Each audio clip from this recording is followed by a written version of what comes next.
Dayıların dayısı. Bilir abi ismi. Nasılsın, iyi misin? Senle 2 sene önce yine bu sarı koltukta buluştuğumuzda Anlatacağı konu da şu: düşük maliyetli küçük ekiplerle büyük proje yaratmak. sen şimdi hangisini savunacaksın onu söyle Abi bana. bugün evet, ben de tabii ki 2007'yi savunacağım. Sen 2007'yi savundun. Shot fire! Shot fire! Game Jam, Fall Jam sizin için bir Steam oyunu yayınlamak için temel olabilir. İnanılmaz büyük bir fırsat yani bu hakikaten. Artık herhalde PlayStation 6'yı görmeyeceğiz. Şu anda 9 liraya çıktı. 9,5'a doğru gidiyor. Gidiyor. Yani ona da gider. Ah, kafa rahat. Güzel. Evet.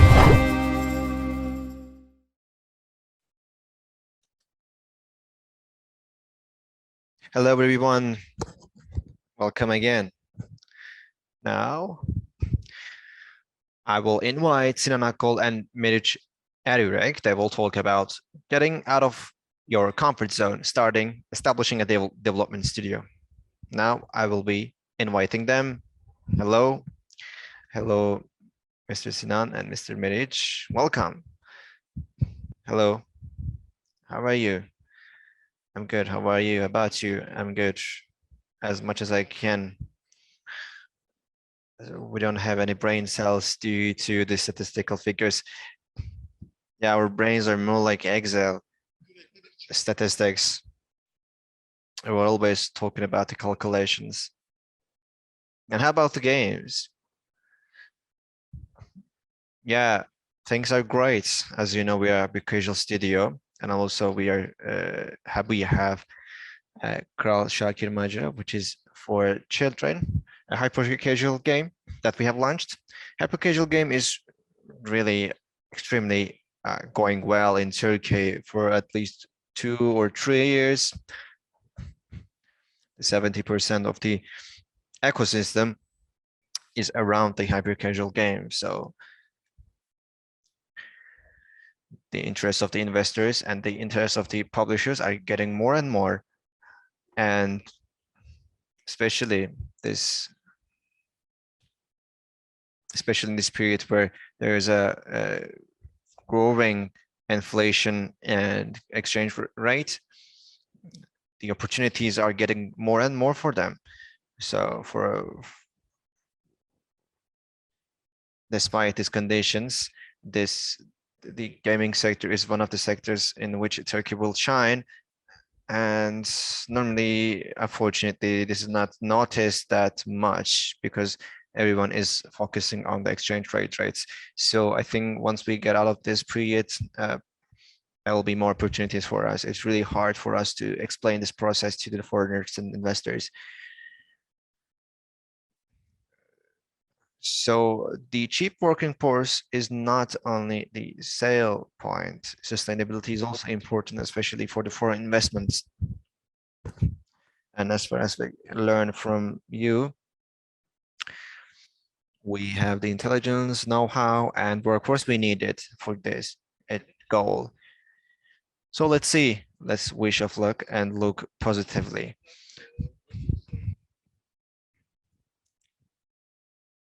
So we haven't introduced you actually, but I'd like to introduce you for those who don't know. For a long time, you worked in the media part in the gaming sector. You worked in one of the most important media outlets in the game sector. And apart from that, you also worked in the training games, which I think is really challenging, which requires a really immersive know-how. And you're one of the few people, right? Yeah, maybe it'll sound off topic, but it's because I have some children and I have many screens at home.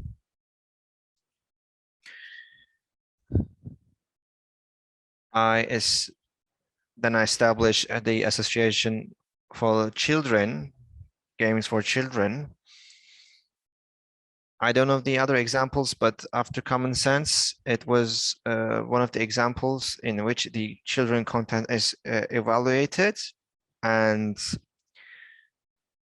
it's one of the rare knowledge centers which inquires the contents to be shown to the kids. So also, I'm still not the president, but I'm deputy chairman of the board of directors. Apart from my hobbies, I worked for 20 years in the sector, in the media part. I tried to look at some opportunities in which I could transform this opportunity into a platform in which I can teach the parents. Now, we are launching our own studio,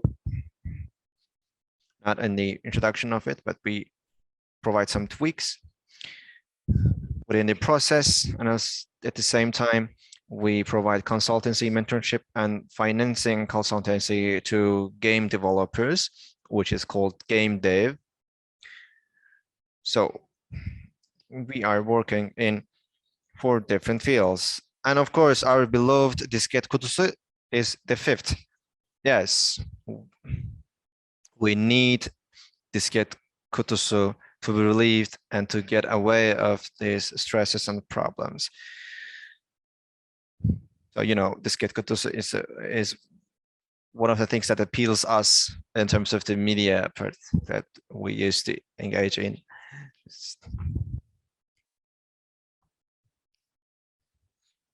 And you're also partnered with Farooq, who is the Iron Man of the gaming industry, isn't it? Yeah, he's very hectic and very energetic. So Sinan, if you allow me, let's talk about the student identity. I would like to ask you certain questions for you.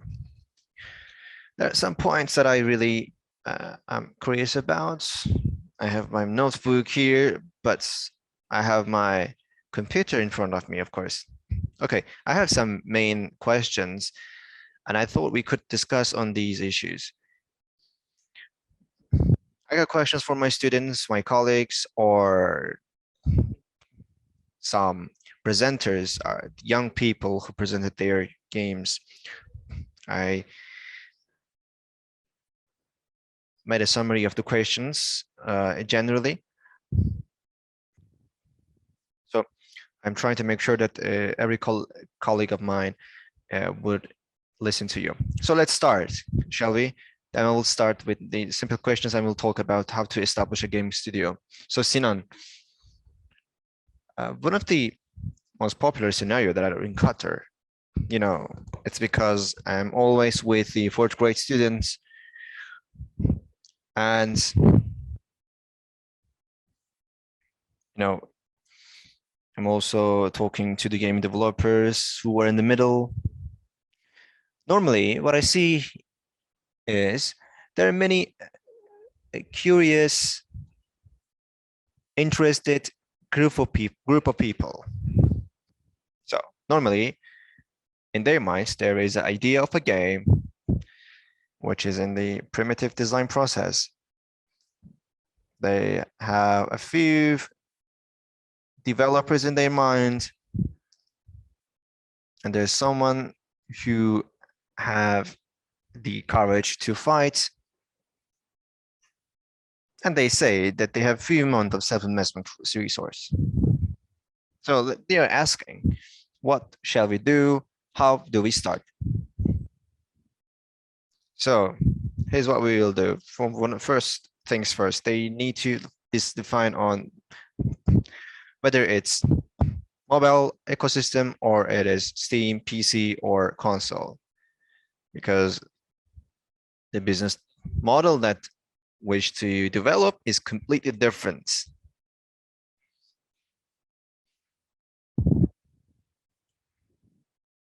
So as you know, as you start with both of them together, then the opportunities are getting more sophisticated. I would like to talk about the standpoint of me, which is mobile. If you have some team, of course, you can directly start working in the hyper casual games. There are some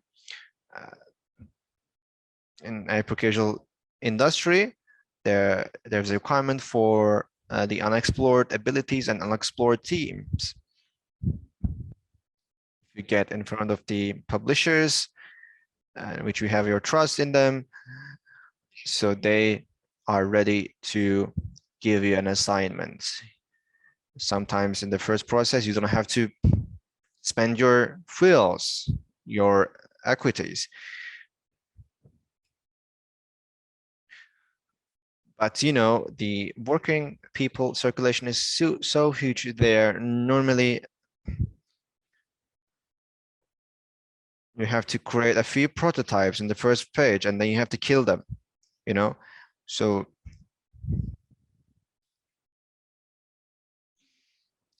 we used to a few prototypes, but now we have more than 100 prototypes. So we can understand that there is a great competition. So you have to know that there is a big competition. And your production qualities should be enough and should be proper and should be in accordance with the quality of yours, which should make you satisfied. There's a big bad news. You don't need anything for the marketing.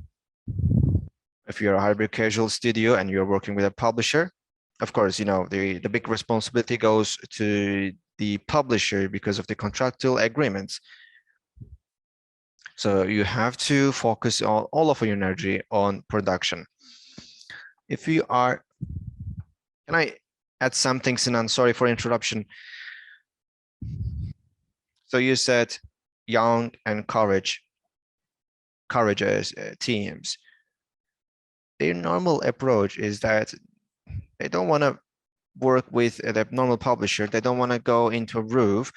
They like to sustain themselves and maintain themselves.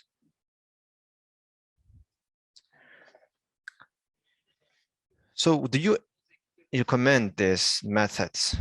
Because normally the other teams do the vice versa. Which one do you think is the best?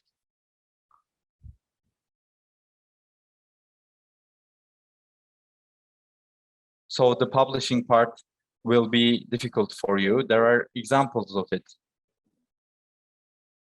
If you are focusing on America rather than India, or focusing on Android rather than iOS, there are examples, Rudy, because Rudy had the example of success with Rolling. They filled their pockets and they then left. So people who are trying to make their first game should work with a publisher. So they should focus on the marketing budgets and they should be able to balance it. If they don't have any team member that is able to do this, they should outsource it.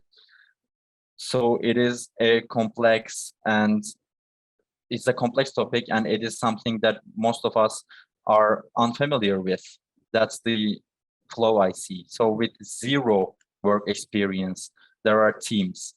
So these teams with this know-how under some corporation, is this possible to get that know-how? No, it is not possible, I believe. At least for the marketing guys, they should work somewhere, and that's why they should be experienced for a year and 2 years, because the mainstream is changing for marketing. For instance, YouTube is blocking things. Facebook has this COPPA children policy, and they are tracking some contents. They are making some contents non-trackable, and iOS is always changing things. For instance, a month ago, an advertisement can get approval, and it might not get approval after a month without any potential reasons. Many games are blocked because of race and gender discrimination. So you should be prepared, and you should do your production accordingly. For instance, Squid Game was a hit, and the top 10 free games in iOS in America, there were 5 Squid Game games. We made a Squid Game as well, but they rejected ours because it is too similar to Squid Game. And we said, what's the deal here? There are 5 Squid Games already, but they did not respond. after that, those Squid Game games disappeared one by one, because a top 5 game does not disappear, because with the budget they make the retention better and they try to stay there, but they could not resist, they could not maintain. And it was one of the one prototype that we do a month. It was 1 on the 10, but for instance it was the one and only of some company for a month. So being knowledgeable with the stores and the marketing media, you should also predict the potential changes and position yourselves accordingly. And that depends on your experience in a corporation. Goes both for ant and development, but I think this is something that we can learn on our own, and publishers are really helpful for that. For instance, Rolik is really helpful. We have an organic connection, we are working together, and we always know what would work and what wouldn't, and it leads to a really good labor profit. Of course, everyone can fly with its wings, because it's profit of every studio, because you share your profit with the publisher, but your publisher makes marketing for your game and it can reach $1 million. So they make expenditures, so we should be aware of it.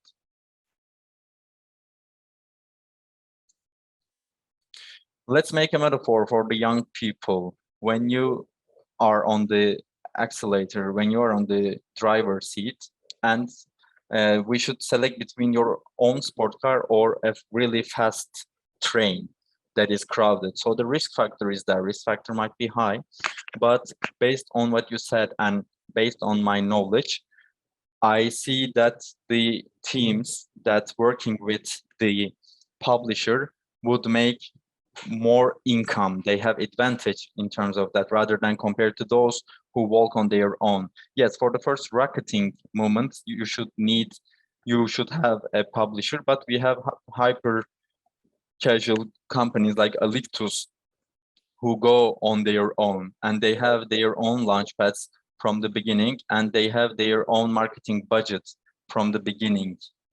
Since they are able to do it, and since they have the necessary experience, they wouldn't need any marketing budgets or marketing help. And we see their logarithmic growth in years. I will ask you a question, and it will be about the fundamentals of it. This is something that has resonated a lot to me. We want to make PC and console games, but with hyper casual. Let's start with hyper casual and let's start with mobile. Let's create some capital and then we can pass to the PC. That's the concept. You have great investment and mentorship in PC and you know about the struggles of the both parts. So the youngsters starting the road like this, is it good? Maybe that's not the good question, but I think we should say this. Yes, that's correct. With artistic concerns, they can disregard hyper casual, or for instance, they can say this is just business. This is made to make money. This is not what I really desire. We originally may want to make something story-based because we want to tell a story to the world. This is the same for all of us. This is something desired that buy from all of us. But for the start, you need to go to the area where the money is and where you can penetrate easily, where your success is not a problem, and you should be somewhere where the ecosystem is easy to penetrate. So the success you get there might be reflected on mobile game, but getting a PC or console game is really difficult because they are two different ecosystems. You can transfer the money, but you cannot transfer the experience. What you can have is keeping the team that work here, but then you can add a new team to work with them. But it relies on the experience of the executive, because releasing games for PC and console is pure luck because you don't have metrics. You work for 2 years minimum, and after 2 years, what you have is a game that sold 500 or 10,000. That might be the case. Even although you make everything right, there is a metric in making a game. For instance, you make super marketing, but it led to 0. You selected correct influencers, it's another 0. You add zeros to the end of the number, but the first digit should be a really good game. That's valid for mobile because you can have the metrics beforehand. But in PC, you cannot see the metrics beforehand. You cannot see whether it will be successful. So you need a really good game, and it should be different without any argument to the other games. But when you can't add the zeros, and some of them depends on pure luck, when you put that first digit, you can stay with the first one. It can be between 10 to 10,000, but you cannot see the future project. You have the cost of the projects and you made for it, let's say, you covered it, but you should reach such a sales number that it should support the following project. And this is not valid for every project because the figures are always changing. So chance, luck is a really important factor. That's why indie developers and independent developers are getting sad and they are not in peace with the sector after some time. Your expectation might be working for a year or two and developing an independent game and getting experience. After a year or 2 years, I will probably have the fuel of the following years. If that's your concept, okay. And if that's practical, okay. But let's go back to the question. I got a little bit lost.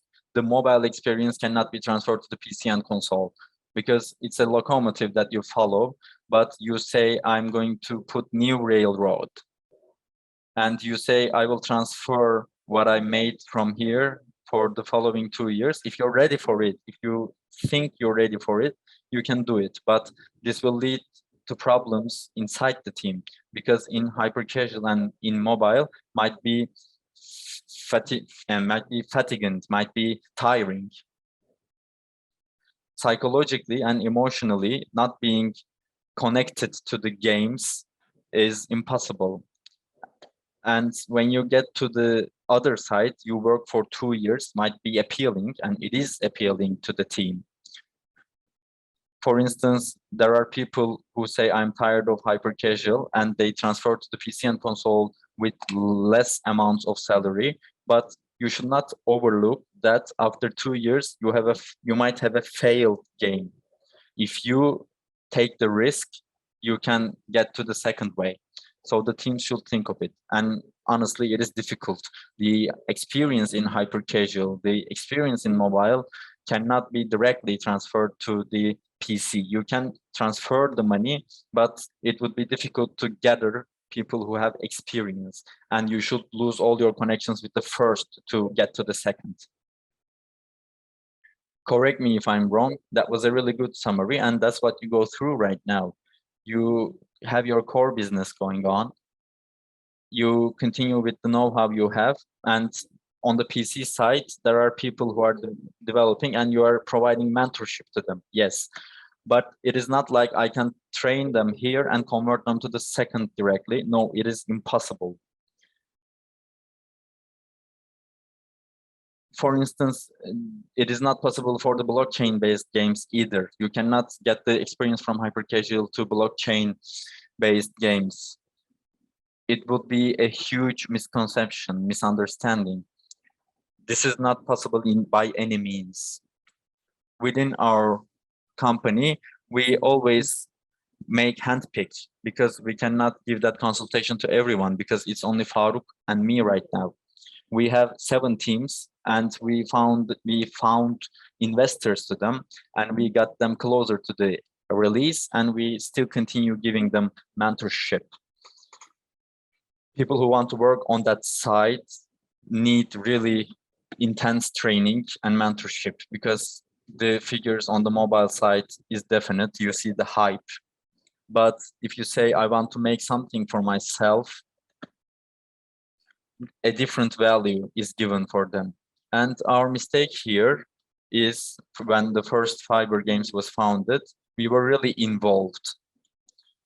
We were looking at the artistic choices for every game and we were intervening a lot. But after that, the pandemic started.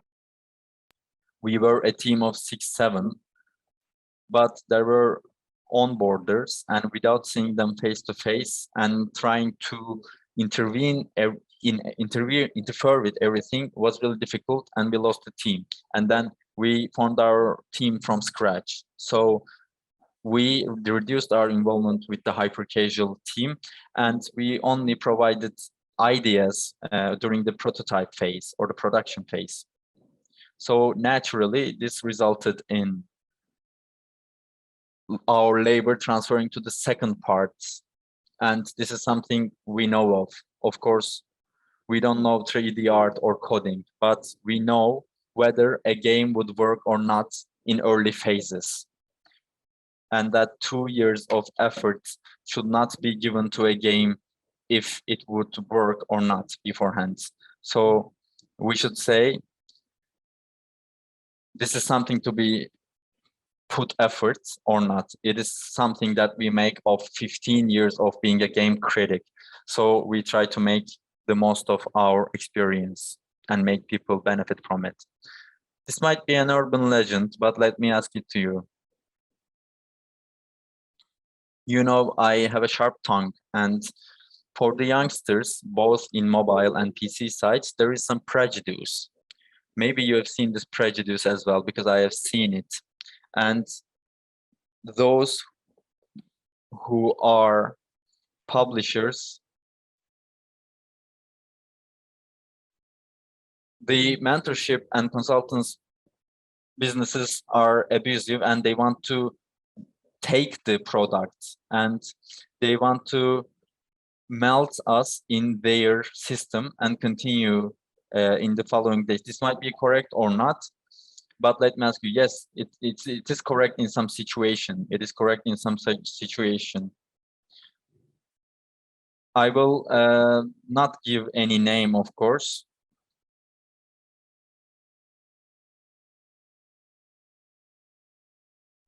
Even before, sometimes some publishers get the ready prototypes, and then they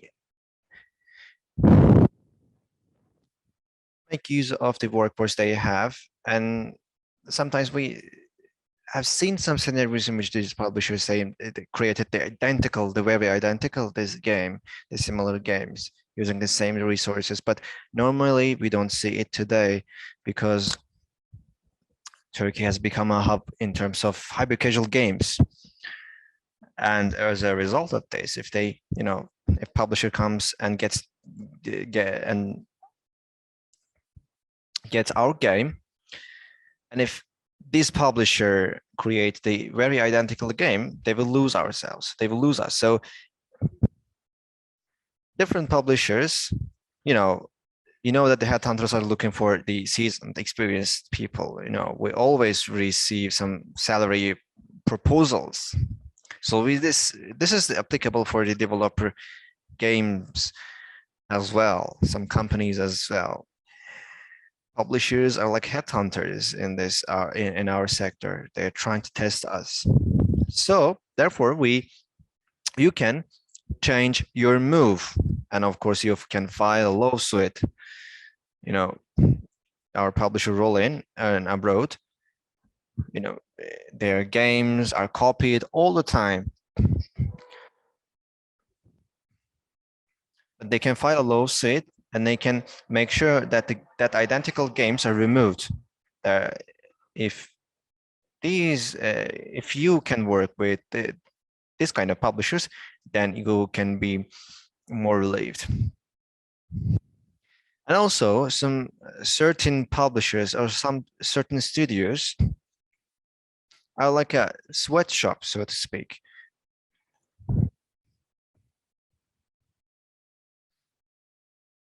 I call them textile workshop, isn't it? Yes, exactly. You know, they work for a penny. They do not get any success out of anything. Despite the successful projects, they cannot have anything in their hand. Sometimes we see some correspondences between publishers. You know, they ask for the proposal and then you write salary, and of course in euros and dollars. Sometimes they say, oh, why do you want so more, considering that your national minimum salary is 2,800 Turkish liras? Yeah, these are the fraudulent people. They're trying to make us work with the minimum wage. This is not something valid for our industry. Everyone is aware of the figures, and every studio has its own benefits, and they should create their own benefits for the team they're walking this road together. They should have a pool system, and some of the profit should be shared with the team. If they can do it, they should be giving out salaries in dollars, or else the proposals from abroad will be in dollars. So if you are exploding, and it is obvious that negative things will arrive. So everyone in our sector is trained, everyone is aware of what's going on, everyone is following the updates. So that's our advantage for the industry. I will ask you two subsequent questions. First one is the following. In the scenario that you mentioned, there is a team of 3 or 5 people, and this team has the labor and know-how of coming up with a prototype. We have the timetable of 6 to 12 months, and this team can go with its own budget, can survive on its budget. At which phase they should go to the publisher? And after that, I will ask you another question. First of all, they should prepare 2-3 prototypes. My suggestion would be looking at the store and looking at the market on that time, and they should look at the games with the best rating, and they should make clones of 1 or 2. These will not be on the store, but it is good to show your ability to the publisher or the studio. So with the support we will have from you, we can make better clones of the games. We can do better games. That's what you can say. And you can make 1 or 2 prototypes with their original ideas. So they should come up with 3-4 prototypes minimum, because in hyper casual, developing a prototype cannot be limited to 2-3-4 months, because the prototype times are really short now. For instance, when you come up with an idea, let's say a Squid Game, if you put something about this idea, there will probably some people who thought of it in the east of the world who wake up earlier than us. So the speed is really important. Prototype speed is really important, and maximum for this should be 15 days. You should have your prototype in 15 days maximum. After having 4 or 5 prototypes that I mentioned, you can knock the door of the publishers, or even you can release the prototypes, and they might be stolen as well. It's not a problem, and you can go to the publisher and you can say, we have released prototypes. And if you have your marketing guy, you can tell them that you need $100 to $300 for advertisement, and they can buy downloads as well, and that's how they can measure their CPIs. That's an ideal way for me. Sinan, of course, when you started this business, both locally and globally, you had respect and you had your name, you had a voice, and you had a large sphere of influence. I don't want to be misinterpreted, but we always say we are a young team, and there are current prototypes, and you have the ability to present them to the publishers and you think you have wow effect ideas, this is a middle question. This is not the second question that I would ask. When you are going to the publisher, how can we secure the ideas? It is really difficult. Patenting and all that, and particularly on the global level, is really difficult. It is challenging, it takes a lot of time, and it is costly. Patenting some idea in Turkey, and I say, of course, there are no similar examples. You will work with a patent company and it will take 1-2 years. But what I said right before was 15 days.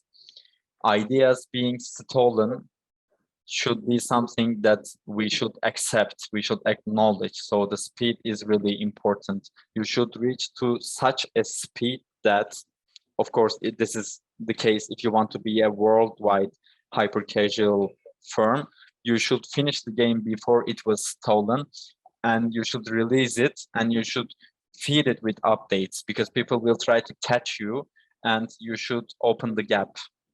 We were 5-6 people when we released Veldet, and Veldet 3D has 7-8 clones right now. But they were not able to catch up with us, and we were closely following them after the release, and we would say someone from France downloaded it, and we didn't know why someone from France or China would download it, because we were not advertising there. We were only advertising in America, but people go through the stores and someone catch that idea from France or China, and they saw Rolly started to invest in it, and they started to make the clone of it. And when you're following the stores, you can see it as well. Everyone can see it. So in hyper casual, we should acknowledge that our ideas might be stolen. And on the mobile part, every game is the imitation of some other. I don't know how many match 3 games we have right now, and they are $1 million right now, because you get together colorful things, but there is a huge demand and it gives great satisfaction. It will not stop. I believe it's the end of the term where you made match 3, you made a clone. So it is not like that. No one is going to accuse anyone on that anymore. So in PC, it is not possible, of course. You cannot steal ideas, because if you have the idea, if you have the budget, and if you trust your game, you can patent it, because it's a long-term adventure. And particularly for Turkey, it makes really sense for PC and console, and then you can patent it globally. We are not naming the bad examples, but we can name the good examples, because your experience will teach a lot to the following generations. What I see in the young teams is the following. Maybe we have this concept with us even today. We have some thought, and it's a dogma for me, but I want to hear it from you. When we are looking for a publisher, going to the global, not working with the local, that's the case. That's the dogma. And in addition, I want to hear the answer of some question from you. You know which firm is a one-shot and which firm is a long-term partner. You can know it. You know it with your business sense, you know it with your industry knowledge, and you know it with your social measurement that you can do in one meeting. So that's your qualifications. But the know-how or the experience of the young teams are not present today. So the first part question is about getting the prototypes to local or global publishers. The second question is, they are ticking us, how can I tick the publisher? That's a really great question, and based on my experience, they should look at a way to work with Rolik, and Rolik is really picky these days. They do hands picking today. They will probably do it, I guess. And working with the local has an advantage, because you don't have the language barrier. The whole team can listen to it, and the language is a really major problem for the developers and for the publishers as well. You can listen to the ideas one-on-one, and you can make them parallel as they are. So my suggestion would be working with Rolik, and I don't know if we have any local publisher apart from Rolik in Turkey anymore. If Rolik continues to acquire them like that, we will not have any more. No, of course they have a success streak as well. When you're working with the global, during the contract process, they should be really careful, because some articles on the contract might look good during the mailing or interview process, but sometimes the articles might be different to what you had spoken before.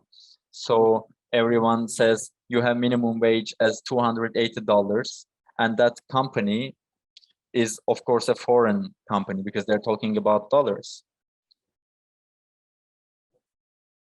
Or for instance, you say something on Zoom meeting, you should say thanks for the meeting. As we talked on the meeting, we want these conditions on the agreement. So it should be in written form because we went through the same. So my suggestion would be trying everything. If they are going to the publisher with the language barrier, they should first go to Rolik. But as I said, Rolik will handpick because they mastered it in time. If you are going to the global, you should go to several places and have discussions. You know, there is a concept called recoupable, like in contractual terms, but this is very vital. Let me explain this importance. If you want to maintain a studio, you receive a money from the publisher, but if in your contract there is a recoupable sentence, a clause, then they cut out the money they give you, and they cut that money from the revenue that you generate. So sometimes what you see and the result in your balance sheet, you see some cuts from them. So sometimes you have to engage in a bargain if you don't know that in your contract there is that recoupable sentence. There are some subtle details in every aspect, also, as well as in mobile and PC as well, but I don't know much about them yet. Still, I would like to recommend everyone to work with lawyers who have knowledge about gaming industry. Mete Tevetol is one of them. They can work with him, for example. Maybe, of course, you know, in order to cooperate with international law, they will not be ready to afford it as they charge so much money. So especially if it's first contracts that they are willing to sign, I really recommend that you need to be working with the lawyers. So my last question is about social aspects of this.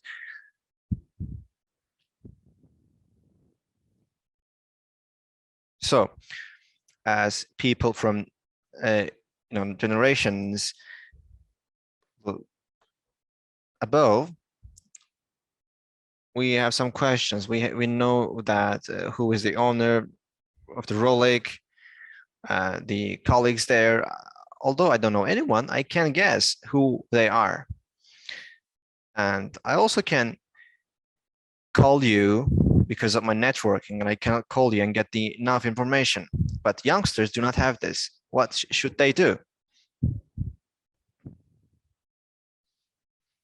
So not only networking part, but everyone, every youngster who are trying to get into business, forget everything. Networking is the most important thing. You need to cooperate and create business relationship based on win-win procedure. You need to create the results.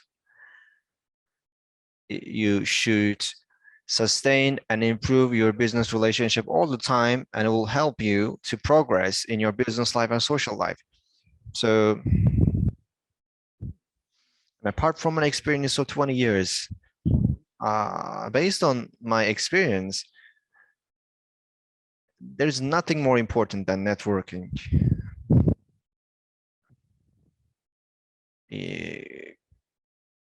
It's not conditions of the workplaces or salaries are not important than this. The positive relationship with the people that you work with is important. So then, as you mentioned, of course, it will help us to get the upper business relationships. Our advantage is because we have the background of media. Because we are from the media, it gives us a lot of advantage. You know, especially due to pandemic conditions, it's not really easy to meet with someone, to get to know someone. You use video calls with them. And of course, people who know us from the media, from the screens, they come us and directly work us. Because in the past, we started to work with them when we were 3. This is applicable for every aspect in every field, especially in human resources. And for example, these 5 people, as I mentioned earlier, required a sound designer. Then we made a phone call and we called for a person who has the expertise. We didn't go for LinkedIn job postings. So there should be a rule for them. If they don't have this environment, they need to change the environment. As everything is online in the pandemic, the grounds have changed, of course, but they need to try to get to know someone once in a week at least. They can invite some people to their meetings. For example, personally, I can say that they might want to meet with me.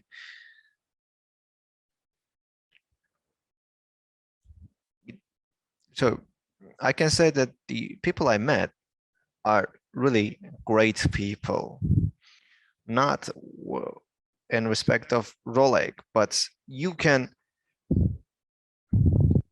meet also, you can create connections with the lower positions as well. So networking is the king. You know, normally it is said that content is king, but I think networking is king. Thank you, Sinan. Thank you very much. By the way, I said that I will sit on the chair of a student. I learned many things from you. Thank you very much.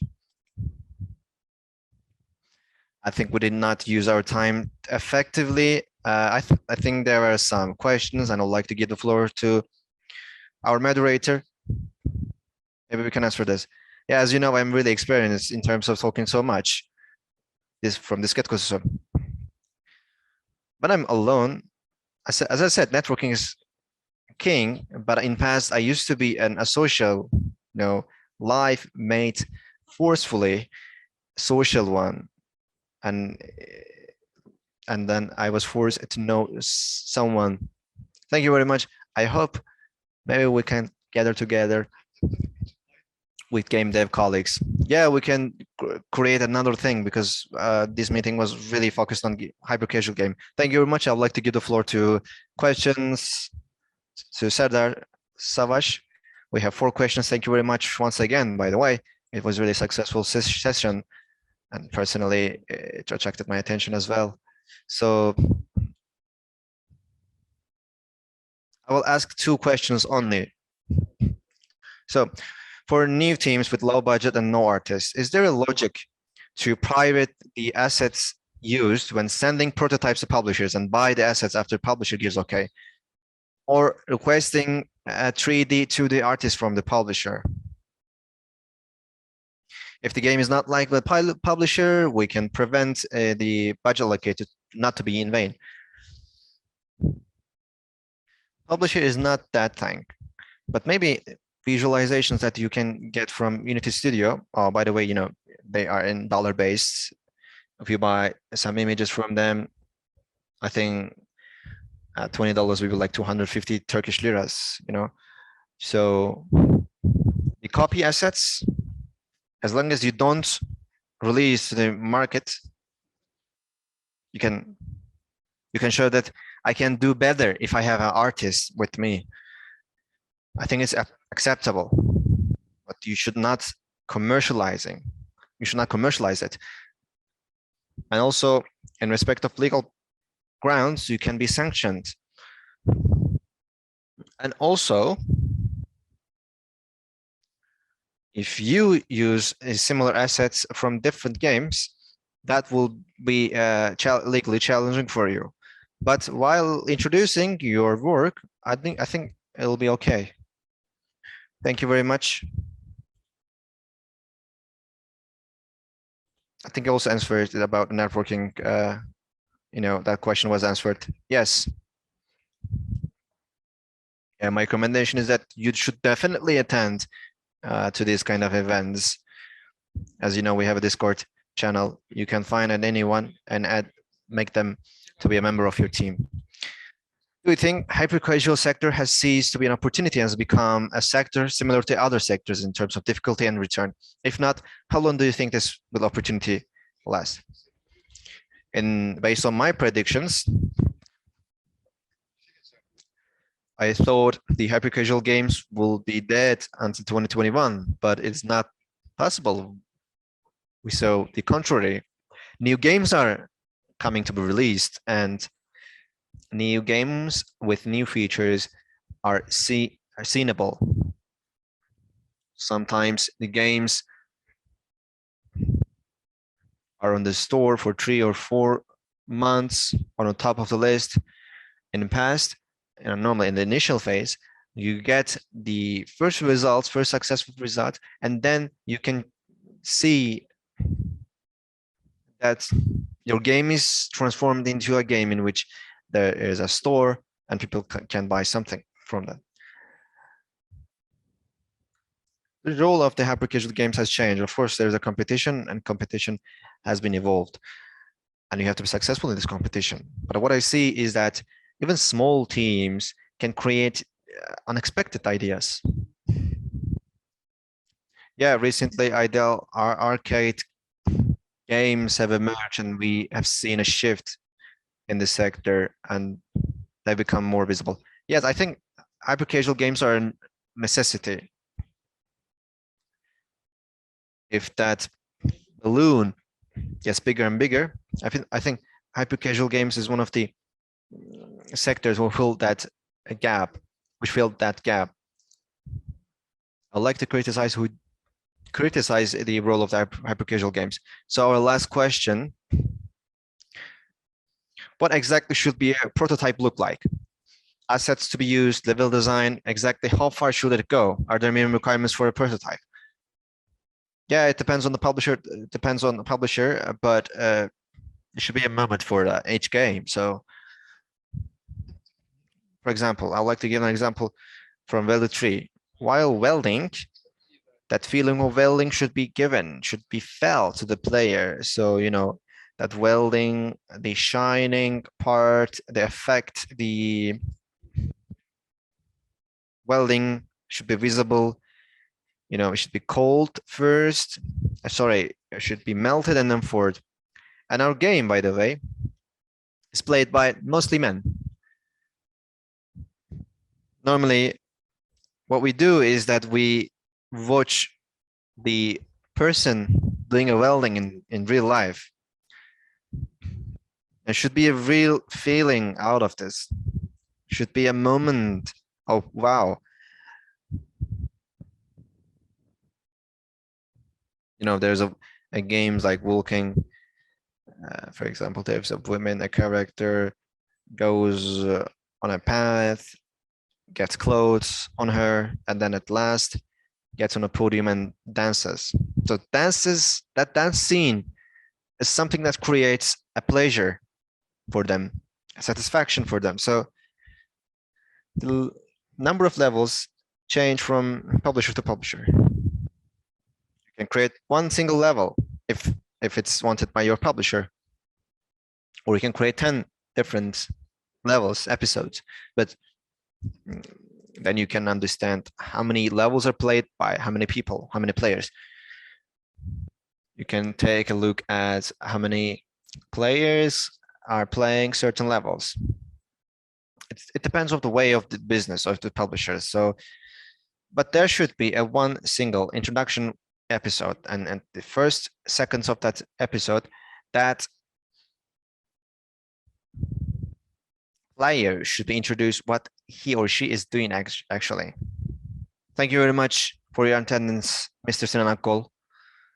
I hope to see you again in Indieway. I hope so too. Thank you very much. See you.